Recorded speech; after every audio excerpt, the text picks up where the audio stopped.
오늘은 우리가 주목해야 하는 것이라는 제목으로 말씀을 전하고자 합니다. 본문 말씀은 고린도후서 4장 7절에서 18절까지입니다. 우리가 이 보배를 질그릇에 가졌으니 이는 심히 큰 능력은 하나님께 있고 우리에게 있지 아니함을 알게 하려 함이라. 우리가 사방으로 우겨쌈을 당하여도 쌓이지 아니하며 답답한 일을 당하여도 낙심하지 아니하며 박해를 받아도 버림받지 아니하며 거꾸러뜨림을 당하여도 망하지 아니하고 우리가 항상 예수의 죽음을 몸에 짊어짐은 예수의 생명이 또한 우리 몸에 나타나게 하려 함이라. 우리 살아있는 자가 항상 예수를 위하여 죽음에 넘겨짐은 예수의 생명이 또한 우리 죽을 육체에 나타나게 하려 함이라. 그런즉 사망은 우리 안에서 역사하고 생명은 너희 안에서 역사하느니라. 기록된 바 내가 믿었으므로 말하였다 한 것 같이 우리가 같은 믿음의 마음을 가졌으니 우리도 믿었으므로 또한 말하노라.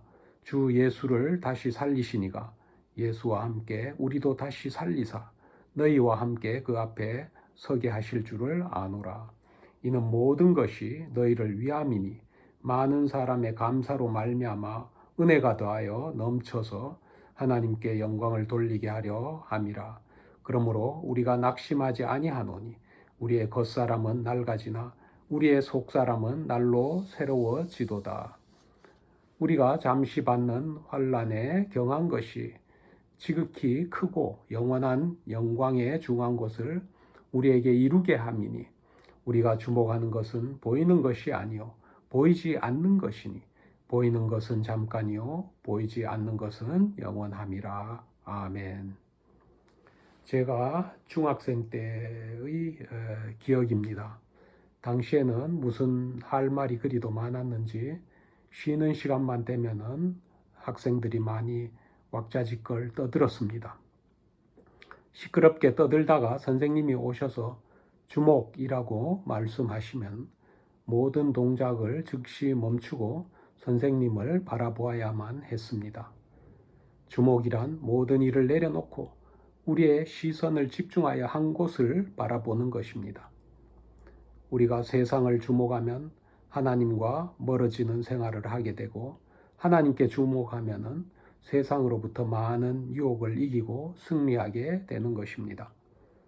오늘도 우리는 코로나 전염병 소식과 우크라이나 전쟁 소식과 나날이 상승하는 물가로 인해 재정적인 상실감마저 느끼는 힘든 하루하루를 보내고 있습니다. 이러한 때에 우리는 어디에 주목을 해야 할까요?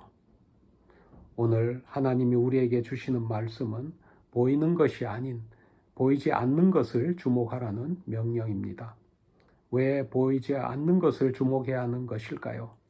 보이는 것은 잠깐 지나가는 것이나 보이지 않는 것은 영원하기 때문입니다. 우리의 주위 환경을 돌아보면 경제가 위축이 되고 고용시장이 불안정하여 언제 사업을 접어야 할지 언제 직장으로부터 해고를 당하게 될지를 알 수 없습니다. 눈에 보이는 것을 바라보면 실망과 걱정에 사로잡히고 예측할 수 없는 미래에 대해서 염려와 불안을 떨칠 수 없는 것입니다. 이를 극복하려면 지금은 눈에 보이지 않는 하나님의 계획과 뜻이 이루어지게 될 것을 믿음으로 소망하고 인내함으로 기다려야 하는 것입니다. 오늘 말씀에서 바울 사도는 보이는 것에서 보이지 않는 것으로 육신의 욕망을 쫓아가는 겉사람에서 하나님의 말씀에 순종하는 속사람으로 잠시 받는 환난 가운데 그 무엇과도 비교될 수 없는 크고 영원한 영광을 바라볼 것을 교훈하고 있는 것입니다. 눈앞에 펼쳐진 극한 상황에 대한 해결책을 접어두고 눈에 보이지 않는 영혼을 주목하라는 사도 바울의 말은 당시 그의 동역자들과 고린도 교회 교인들이 이해하기는 어려웠을 것입니다. 그의 말은 매 순간 마주하는 험난한 현실을 타개할 구체적인 실행 방안이 없었기에 현실성이 없는 그런 말로 들릴 수도 있었습니다. 당시 바울과 동역자들은 지금 우리가 상상할 수도 없을 정도의 많은 고난을 겪었습니다. 그들은 하나님이 주신 사명감으로 복음 전파를 하고 있었지만은 현실은 사방으로 우겨 쌓이고 답답한 일을 당하고 박해를 받고 거꾸러뜨림을 당하는 일을 겪었습니다. 그러나 바울의 눈에 보이는 비극적인 현실에 그는 낙심하지 않았고 잠시 받는 환난 너머에 있는 영원한 소망, 영광의 소망을 두었습니다. 그는 고난을 통해 예수님의 생명이 역사하심을 깨달았고 주 예수를 다시 살리시니가 예수와 함께 우리도 다시 살리실 줄을 굳게 확신하였던 것입니다. 그렇다면 바울이 직면한 모든 문제는 언제 어떻게 해결되어 가는 것일까요? 당시 바울은 그가 말로 표현할 수 없는 아픔과 고통 속에 처해 있었지만 그를 돌보시고 함께 하시는 위로의 하나님을 만났습니다. 고린도후서 1장 3절 4절 말씀입니다. 찬송하리로다 그는 우리 주 예수 그리스도의 하나님이시오 자비의 아버지시오 모든 위로의 하나님이시며 모든 환난 중에서 우리를 위로하사 우리로 하여금 하나님께 받는 위로로서 모든 환난 중에 있는 자들을 능히 위로하게 하시는 이시로다. 사도 바울은 극심한 고난 속에서도 사역을 포기하거나 주님을 조금도 원망하지 않았고 오히려 하나님을 찬양하며 영광 돌렸습니다. 하나님이 그에게 모든 위로의 하나님이 되셨기 때문입니다. 모든 위로의 하나님은 우리 모두의 어려운 형편과 억울한 마음을 낱낱이 알고 계시며 각 사람에게 필요한 도움과 치유를 베푸는 위로의 하나님이십니다. 하나님은 우리의 마음을 안정시키는 심리적인 위로만을 주시는 것이 아니라 고난을 능히 견딜 수 있도록 인내를 주시고 고난 가운데서도 소망을 놓지 않고 굳게 붙들게 하십니다. 우리가 앞을 향해 나갈 힘이 없을 때는 예수님이 친히 우리를 품에 안고 우리를 대신하여 걸어 나가시는 것입니다. 하나님은 고난 가운데 있는 바울을 위로해 주셨을 뿐만 아니라 바울을 그의 동료들과 다른 사람들을 위로하는 도구로 삼으셨습니다. 사도 바울이 그 그리스도를 위한 그 고난과 복음을 위한 수고는 슬픔과 고통으로 끝나지 않았던 것입니다. 그는 고난을 통해 하나님께 더 가까이 나아가게 되고 하나님의 위로를 경험하게 되는 것입니다. 사도 바울이 주님으로부터 위로를 받은 것은 자신만이 아닌 고린도 교회의 믿음의 공동체를 위로하기 위한 것이었습니다. 고린도 교회에는 파벌 간의 분쟁과 윤리도덕의 타락, 성도 간의 믿음 문제를 두고 세상 법정의 송사를 벌이고 우상에게 바쳐진 제물과 성찬과 은사와 기독교 교리에 대한 많은 논쟁과 다툼이 있었으나 그럼에도 불구하고 사도 바울은 위로의 하나님께서 상처받은 그들을 위로하셔서 그들의 믿음을 더욱 굳게 하실 것을 확신하였습니다.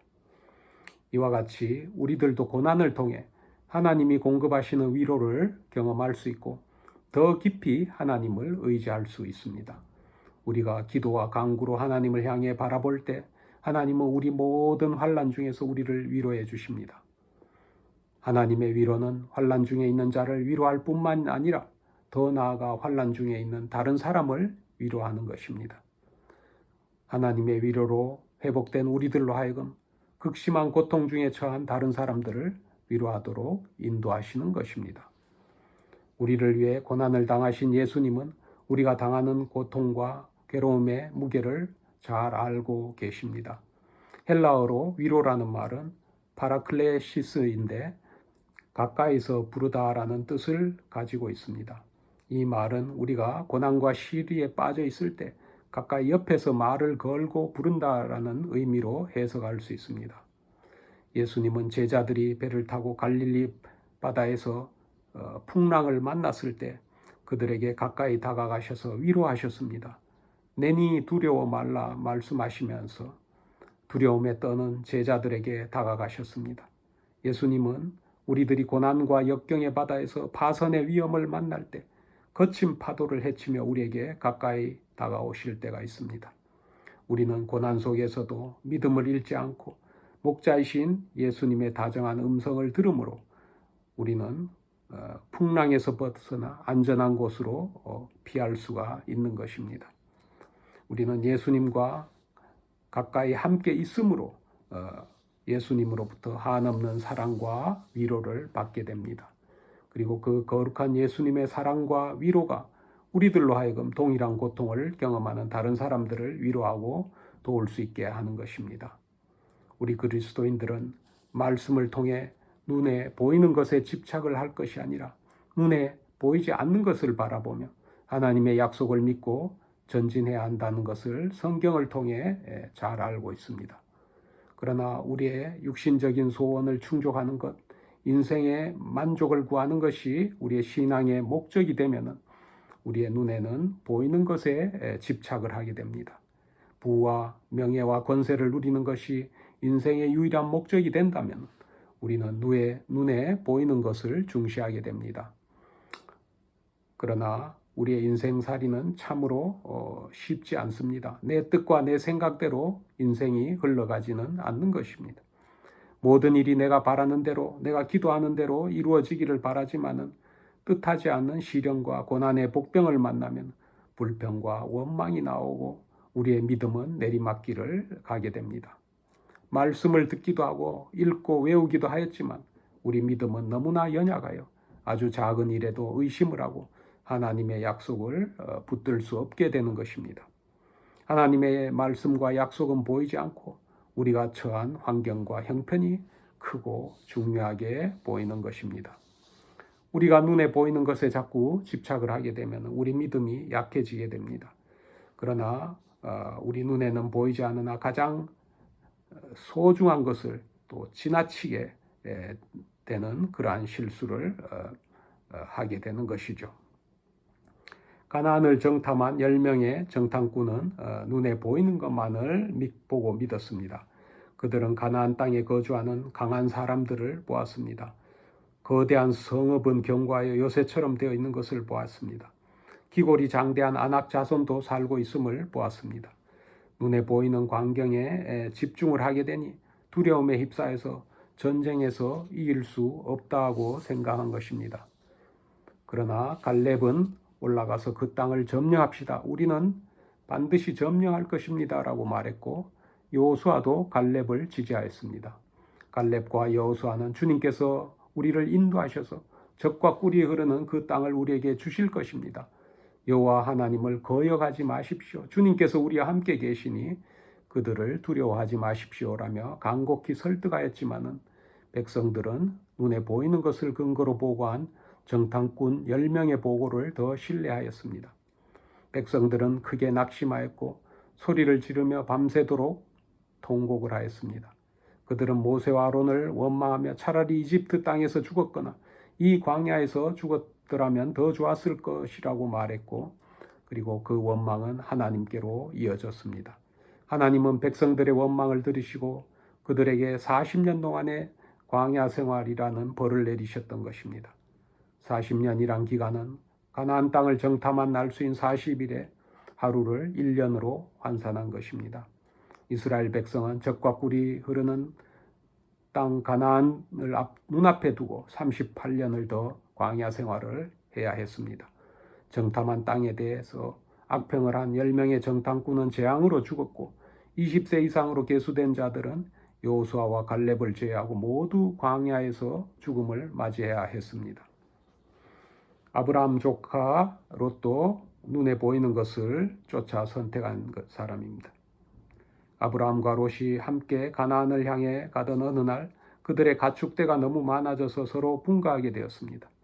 아브라함은 조카 롯에게 우선적으로 땅을 선택할 것을 제안했습니다. 롯의 눈에 바라본 요단 평야는 참으로 풍족하였습니다. 온 땅에 물이 넉넉하고 비옥한 여호와의 동산같이 보였고 이집트의 풍요로운 들과도 같이 보였습니다. 롯은 조금도 망설이지 않았습니다. 하나님께 길을 묻지 않았고 자신의 눈에 보이는 것을 기준으로 결정하였습니다. 이후 롯이 사는 땅에서 전쟁이 일어나 롯과 그의 가족은 포로가 되었고 가진 재물도 다 빼앗겼습니다. 아브라함이 군사를 이끌고 조카 롯을 구해서 롯의 가족과 재물을 다시 찾아주었으나 이후 또 소돔과 고모라 성이 유황과 불로 멸망을 당할 때 그의 아내는 뒤를 돌아보다가 소금 기둥이 되고 그는 아무것도 가져나올 수 없었습니다.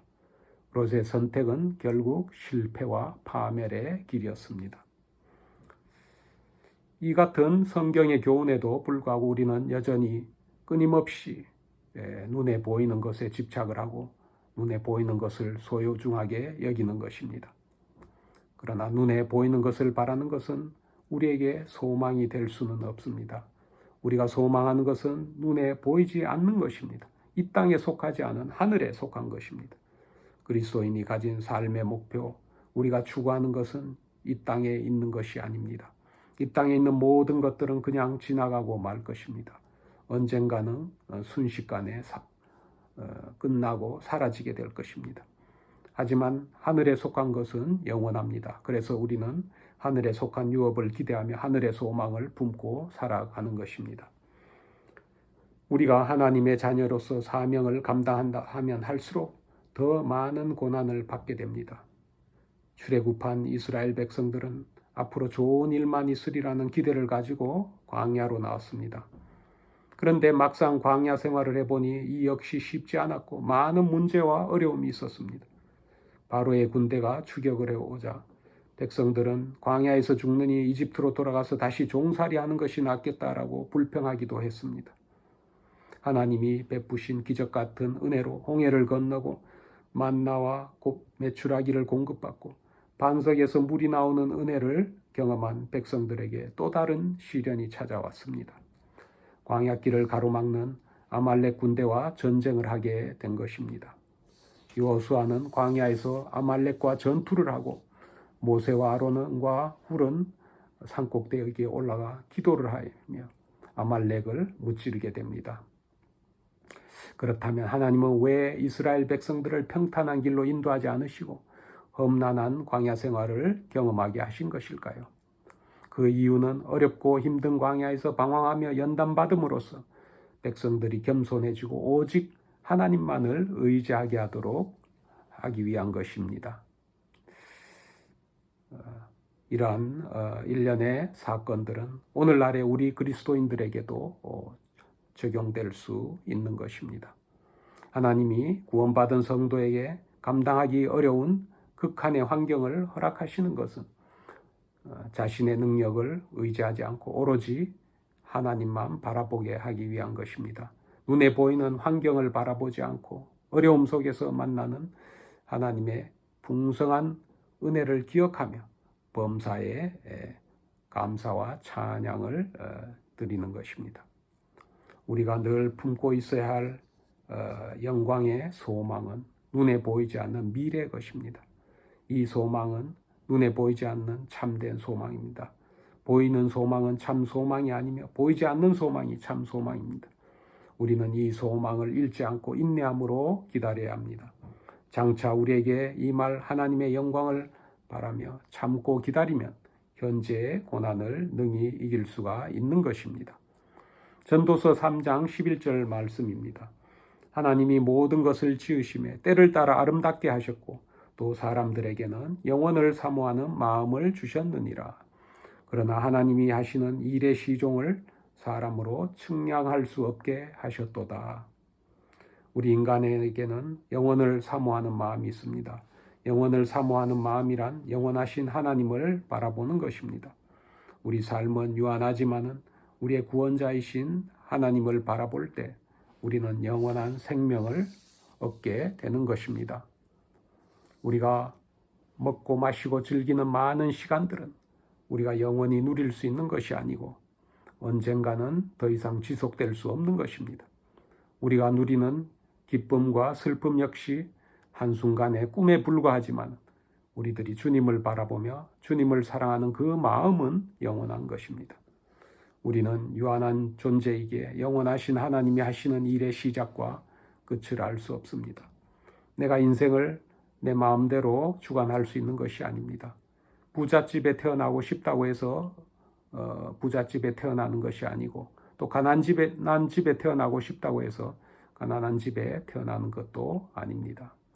인간은 결코 하나님이 계획하신 모든 일을 알 수가 없습니다. 우리는 하나님의 뜻을 알 수 없기에 여호와 하나님을 날마다 예배하고 경외하는 것입니다. 우리가 기도하는 것도 하나님의 뜻을 이루어지기를 소원하는 것이지 우리의 생각과 소원을 주장할 수는 없는 것입니다. 우리가 이 땅에서 하나님의 섭리와 인도하심 아래 겪는 모든 일들을 통해서 우리는 여호와 하나님을 바라보게 되고 갈망하게 되는 것입니다. 그러나 우리가 세상을 바라보게 된다면 롯이 바라보았던 요단 평야와는 비교가 되지 않을 정도로 비옥한 땅이 여기저기 널려 있습니다. 세상은 참으로 아름답고 화려하게 보입니다. 화려한 모습의 뒷면에는 방탕과 쾌락과 불순종이 숨어 있습니다. 우리들의 욕망은 이 세상의 세속적인 문화를 따라가게 합니다. 그러므로 우리의 시선은 늘 주님께 주목하여야 합니다. 우리 눈에 보이지 않는 영원하신 하나님과 하나님의 나라를 믿음의 눈으로 바라보아야 합니다. 하나님의 말씀을 늘 사모하고 그 말씀에 순종하는 길을 걸을 때 우리는 세상의 유혹을 이겨낼 수가 있는 것입니다. 하나님을 갈망할 때 우리는 세상을 이길 힘을 얻게 되는 것입니다. 우리 안에 계신 성령님이 우리에게 능력을 주셔 세상의 어둠의 권세를 이기게 하시고 우리 삶을 변화시키는 것입니다. 그러므로 우리가 고난 가운데 있거나 세상 유혹이 손짓하고 있다면 마땅히 우리가 주님께 부르짖으며 도움을 구하여야 합니다. 우리가 힘들고 어려운 광야 생활을 잘 인내하고 믿음으로 이겨나갈 때 하나님이 우리에게 예비하신 축복을 받게 되는 것입니다. 고난을 통하여 우리들은 더 겸손해지고 하나님 말씀에 순종하며 하나님을 기쁘시게 하고 하나님께 영광을 돌리는 것입니다. 영원을 사모하는 마음은 우리가 세상의 시험과 고난을 이기게 하는 힘의 원천이 되는 것입니다. 영원하신 예수님을 깊이 생각하고 예수님과 동행함으로 세상의 유혹을 이기고 참 평안과 소망을 누리게 되는 것입니다. 주님을 모시고 주님과 함께하는 삶이 바로 우리의 행복입니다. 더 이상 이 땅에 보이는 것으로부터 만족을 찾는 것이 아니라 이제는 보이지 않는 것을 소망하는 삶을 살게 되시기를 주님의 이름으로 축원합니다. 다 같이 기도하시겠습니다. 아버지 하나님의 변함없는 은혜와 사랑에 감사를 드립니다. 어지러운 세상에 살고 있는 우리들을 하여금 세상을 바라보지 않고 영원하신 주님을 바라보게 하옵소서. 더 많은 것을 소유하려는 욕심보다는 비록 작은 것이지만 주님을 위해 베풀고 나눌 수 있는 가난한 마음을 허락하여 주시기를 원합니다. 풍파 많은 세상에서 유일한 참 소망이신 하나님 말씀에 귀를 기울이고 게 하시고 우리가 주님으로부터 받은 그 사랑과 위로를 잊지 않게 하시고 어려움에 처한 우리 이웃을 위로하고 도움으로 주님의 영광을 드러내게 하옵소서. 모든 말씀 우리를 구원하신 예수님 이름으로 간절히 기도하옵나이다. 아멘.